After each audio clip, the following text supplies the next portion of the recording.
Hola, continuamos con nuestro estudio de homilética bíblica y oratoria. Esta va a ser nuestra última clase de homilética y el próximo video va a ser oratoria. Vamos a enseñar uno de los últimos métodos de homilética, que es el método expositivo. No sin antes recordar un poco lo que hemos visto hasta ahora. Hemos estudiado las partes de un bosquejo: tema, quizás los digo un poco desordenado, ¿no? Tema, título, texto bíblico, introducción, objetivo, ¿no? El cuerpo del bosquejo, divisiones mayores, menores, subordinadas, conclusión, aplicación. Y ahí, a partir de eso, hemos aprendido algunos métodos, entre los cuales están el de contraste, ¿no? El método temático, el método narrativo, el histórico, el biográfico, y me falta uno. Escríbelo para ver si te acuerdas, porque son 6 lo que hemos visto hasta ahora, y hoy vamos a ver el séptimo. El método expositivo. El método expositivo busca explicar en forma creativa y profunda el texto. Entonces, ¿cómo lo diferenciamos? El de contraste tiene algo bueno y algo malo, es decir, el bien y el mal. El temático parte de un tema y luego lo justificamos con textos bíblicos. El narrativo y el histórico narran una porción grande o pequeña de la Biblia con el propósito de sacarle enseñanzas. En el caso particular del expositivo, es un texto bíblico que no necesariamente es historia, sino muchas veces doctrina, ¿ok? Y que nos va a ayudar a explicarlo no en base a un tema, sino específicamente lo que está ahí escrito. Y de ahí vamos sacando las enseñanzas. Ya lo vamos a ver con un par de ejemplos como para poder entenderlo mejor y poder aplicarlo mejor todavía, ¿ok? Entonces, ¿cuáles son los pasos? ¿Cómo lo podemos llevar a cabo? Lee el texto varias veces, al menos 3. Y lee el texto en varias versiones. Esto es elemental, porque al leer en varias versiones vas a tener la capacidad de poder entender con diferentes palabras lo que el escritor, inspirado por el Espíritu Santo, quiso decir. Encuentra las ideas principales y secundarias. Después de leer una gran porción de información doctrinal, ya te voy a explicar también de dónde las podemos sacar. Vas a empezar a encerrar cuáles son los temas o las ideas centrales. Elaboramos el bosquejo, divisiones mayores, menores y subordinadas.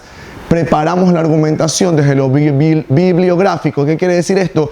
Vamos a llenarnos de más información leyendo. ¿Cuáles son los elementos bíblicos o bibliográficos? Biblia, varias versiones, al menos 3. Diccionarios bíblicos, comentarios bíblicos. No olvides que en el anterior video o 2 videos atrás dejamos algunas herramientas ahí en Mostrar Más, donde tú vas a poder consultar de manera gratuita diccionarios, comentarios bíblicos, y de esta forma puedas enriquecerte con herramientas gratuitas. Mi gran consejo de todo corazón: no le preguntes a Google. No le preguntes a Google. Ten páginas ya de confianza que tú sepas que van con tu misma línea de creencia doctrinal, para que no te cause confusión. Yo les mencionaba las clases anteriores que usualmente las personas de la Iglesia de Jesucristo de los Santos de los Últimos Días tienen gran dinero invertido en el buscador, y todo lo que tú busques, una de las primeras páginas que te recomienden información es la de Iglesia de Jesucristo de los Santos de los Últimos Días, y puede ser peligroso porque su doctrina es muy diferente a la nuestra. Entonces, yo te he dejado, y vamos a ver si lo copiamos también en este video, herramientas de confianza para que tú gratuitamente puedas investigar. Pero también, si deseas hacer tu mini biblioteca, cómprate diccionarios bíblicos. Anda a una librería cristiana acá en Guayaquil, CLC, Palabra de Vida. Busca libros, Biblias, comentarios bíblicos, diccionarios bíblicos. Hay Biblias cronológicas que son muy buenas, Biblias en varias versiones, Biblias interlineales que tienen el idioma original y el español. Bueno, muchas herramientas como para poder enriquecer tu conocimiento, ¿ok? Ahora, como para explicar algo más, ideas principales y secundarias, ¿ok? Cuando nosotros hablamos del tema del bosquejo, nosotros estamos buscando un contenido doctrinal. ¿De dónde nosotros sacamos doctrina? ¿No? Nosotros sacamos doctrina usualmente de cartas de Pablo. Las cartas de Pablo tienen mucha información doctrinal, ¿no? Las cartas, el tema también de los evangelios tienen mucha información doctrinal y nos va a servir de punto de partida. Romanos, que es un libro que estamos estudiando también acá en la iglesia, tiene mucha información doctrinal que va a ser muy útil para este tipo de método, porque el método expositivo intenta explicar un punto de partida y de esa manera podemos poder expresarlo o exponerlo, como su misma palabra lo dice, de mejor forma. Hemos tomado, por ejemplo, Gálatas 5, donde está el fruto del Espíritu y la obra de la carne, ¿no? Si tú te pones a leer Gálatas capítulo 5, versículo 19 al 23, en varias versiones, de varias maneras, tú te vas a dar cuenta de lo siguiente. Te vas a dar cuenta que las obras de la carne se mencionan al menos 17 y el fruto del Espíritu Santo menciona 9, ¿no?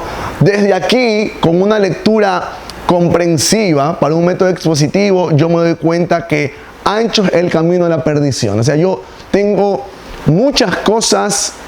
tengo más cosas malas que podría hacer que las buenas que el Señor me promete, ¿no? Porque la maldad es tan grande y se ha ido perfeccionando tanto que ya tú puedes encontrar muchas formas de pecar, ¿no?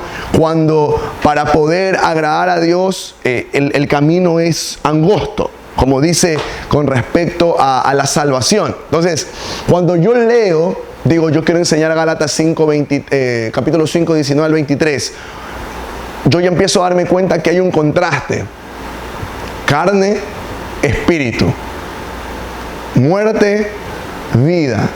Manifestación de la carne contra manifestación del espíritu. Todo eso solo con la lectura. Pero ha partido de un texto bíblico que me enseña algo a mí. Romanos, 1 y 2 de Corintios, Gálatas, Efesios, el mismo Apocalipsis también tiene información doctrinal. Entonces el método expositivo no se fija en el tema, no se fija en lo que voy a enseñar específicamente con un tema, sino más bien después de la lectura y de armar todo mi bosquejo, yo recién me doy cuenta cuál es el enfoque que le voy a dar.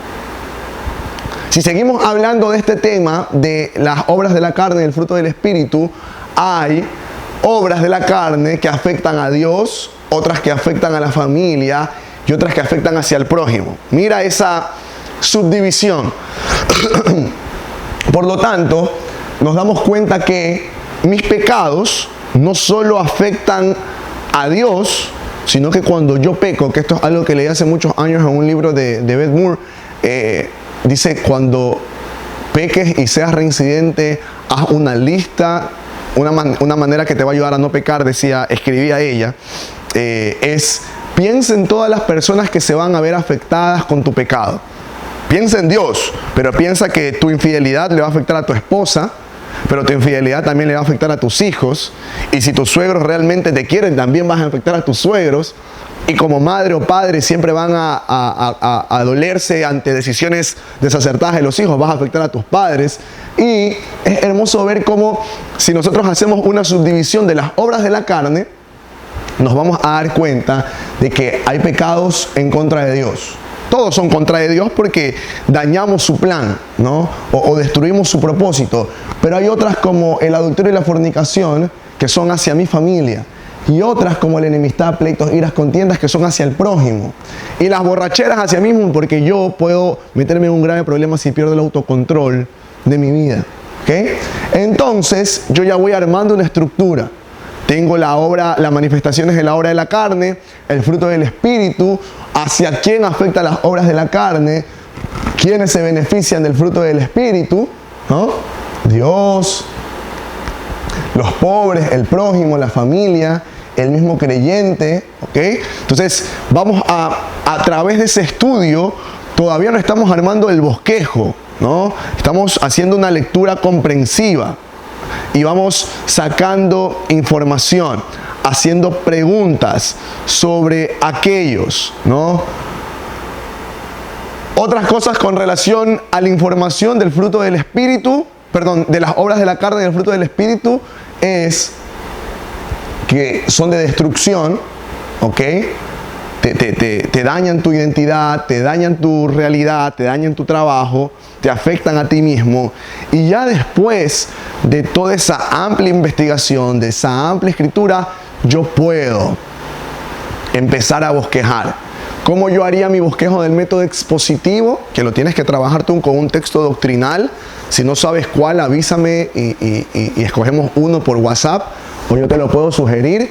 El tema principalmente es que yo me doy cuenta que cuando yo peco, afecto a un sinnúmero de cosas. Ese podría ser una sección. La otra, o la primerísima, puede ser explicar las obras de la carne. La segunda, explicar el fruto del Espíritu. La tercera, lo que te decía hace un momento, a quienes afecto con mi pecado. La cuarta división mayor podría ser beneficios de vivir guiado por el Espíritu Santo y con el fruto del Espíritu Santo. ¿Ok? Entonces, yo con eso voy dándome cuenta cómo yo puedo segmentar. Y lo único que estoy haciendo aquí es explicar el texto de manera expositiva. No estoy haciendo otra cosa más que solo explicar el texto. No me estoy yendo a más. Yo todo esto lo tengo que poder contrastar con comentarios bíblicos, con diccionarios, para poder llevarlo de la mejor manera. Así que el método expositivo lo que trata es explicar de la manera más amplia un texto bíblico.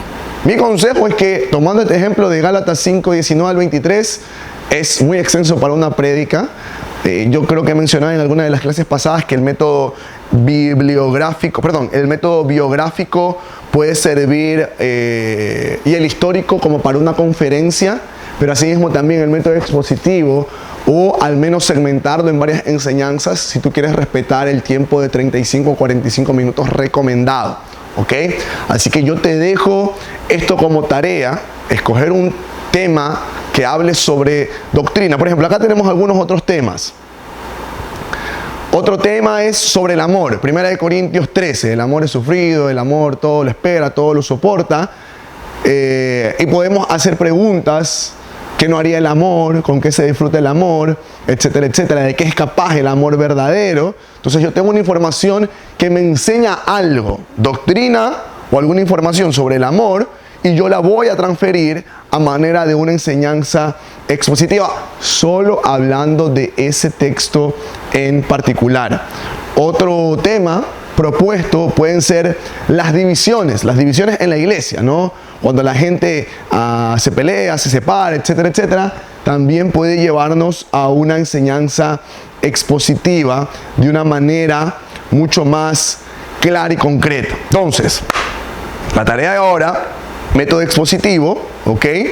Lo vas a subir. Si no sabes qué texto utilizar, escribe por las tutorías para poder enviarte el texto y que puedas avanzar con esta tarea. Cierro esta clase con la ilustración. Ya lo hemos mencionado que la ilustración puede ir en la introducción o en la aplicación, pero ¿qué es básicamente la ilustración? Una forma creativa, y le vamos a dedicar unos minutitos, de poder cimentar la enseñanza en la mente y en el corazón de las personas que nos escuchan. Es muy bueno ser un gran orador y tener un gran manejo del escenario y saber usar bien el micrófono y tener un gran bosquejo, pero recuerda que compites, humanamente hablando, con muchas distracciones y muchos recuerdos en la mente de las personas. A veces lo que la gente hace básicamente es enlazar el tema de la prédica con una gráfica, con una imagen, y en ocasiones nosotros no nos damos cuenta de lo importante que es eso, y usamos la astucia para cosas del mundo, pero no nos damos cuenta que la podemos usar también para cosas del reino, ¿no? Porque los maestros de universidad o de colegio, de escuela, se preparan de la manera más lúdica para poder brindar herramientas para que sus estudiantes aprendan. ¿Cuánto más nosotros, que somos llamados a llevar el Evangelio de una manera clara, precisa, como Jesús lo hizo? ¿Qué es lo que hace la ilustración? La ilustración tiene que ser a fin del sermón, ¿no? La ilustración no debe confundir al auditorio. Yo no puedo tener una ilustración que hable sobre el perdón y luego llevar al tema del amor. Debe ir siempre de la mano. Debe tener un objetivo específico, no solo por rellenar o solo por llevar algo novedoso. Debe tener un propósito. ¿Por qué estás usando esa herramienta? ¿Okay? Tampoco no se trata de llenar tu sermón de ilustraciones, que en cada división mayor una ilustración. No, somos predicadores de la palabra de Dios. Si dividimos en 45 minutos, que sean 3 minutos de tu ilustración, 2 de tu introducción y el resto palabra de Dios. ¿Okay? Hay que pensar con detenimiento dónde ubicarla, porque a veces servirá mucho al inicio, pero otras veces servirá al final. Y otro consejo es: evitemos empezar las ilustraciones con las mismas palabras. Por ejemplo, les quiero contar una historia, ¿no? O por ejemplo, recuerdo que leí, ¿no? Siempre busquemos palabras o frases introductorias distintas para que no caigamos en el error de la muletilla de repetir constantemente lo mismo. Puede ser una historia, una actuación, una canción, una imagen, un recurso tangible, etcétera, etcétera, etcétera. ¿Ok? Hasta aquí nuestra clase del día de hoy. Solo hay una tarea y prepárate porque nuestra próxima clase tiene que ver con la oratoria y te vamos a dar herramientas, no sé si en 1 o en 2. Vamos a ver cómo nos va con el tiempo para que puedas mejorar tu oratoria. Que Dios te bendiga.